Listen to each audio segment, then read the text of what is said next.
I'm going to show you a simple way of how to prove that vertical angles are congruent to each other. So first of all, what are vertical angles? Vertical angles are angles that are opposite from each other when two lines intersect. Pairs of vertical angles are congruent to each other. So in this video, I'm going to show you how to prove that vertical angles are congruent to each other. So as you can see, I have two lines that intersect at a point.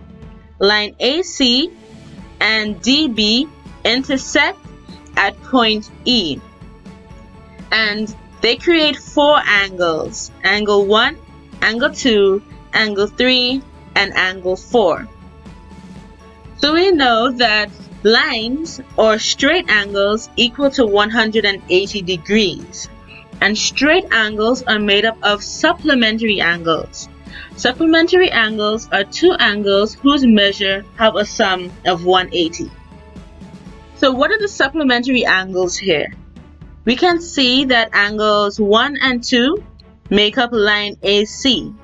So angle 1 plus angle 2 equals to 180.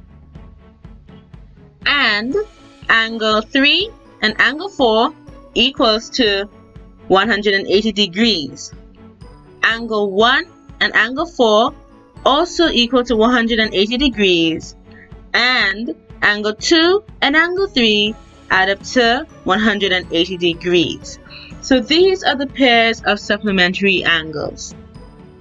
From what we know from before, we can see that the vertical angles in this figure, the pairs are angle 1 and angle 3, and I color coded them pink, and angle 2 and angle 4, and I color coded them green.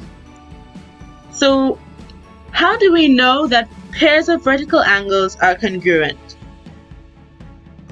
So I'm going to use vertical angles 1 and 3 as an example here.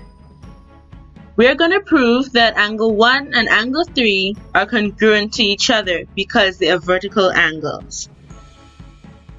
So from what we mentioned before, angle 1 and angle 2 are supplementary angles and equal to 180 degrees.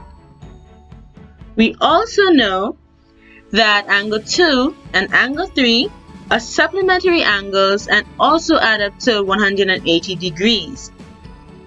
Why do we need to know this? Well, because angle 1 and 2 add up to 180 degrees and angle 2 and angle 3 add up to 180 degrees, we can substitute 180 degrees. So we can safely say that angle 1 plus angle 2 is equal to angle 2 plus angle 3. Okay, so here's where we're going to use the subtraction property of equality. It states that if you subtract from one side of an equal sign, you must also subtract from the other side of the equal sign to keep it balanced. So since angle 1 plus angle 2 is equal to angle 2 plus angle 3, we can safely subtract angle 2 from both sides. And let's see what happens. So angle 1 plus angle 2 minus angle 2 is equal to angle 2 plus angle 3 minus angle 2. And what does that give you? It gives you angle 1 is equal to angle 3. There we have it. We have just proven that the pair of vertical angles 1 and 3 are congruent to each other. You can apply these steps to prove that angle 2 and angle 4 are also congruent to each other, and it will definitely work out. I hope this video was helpful.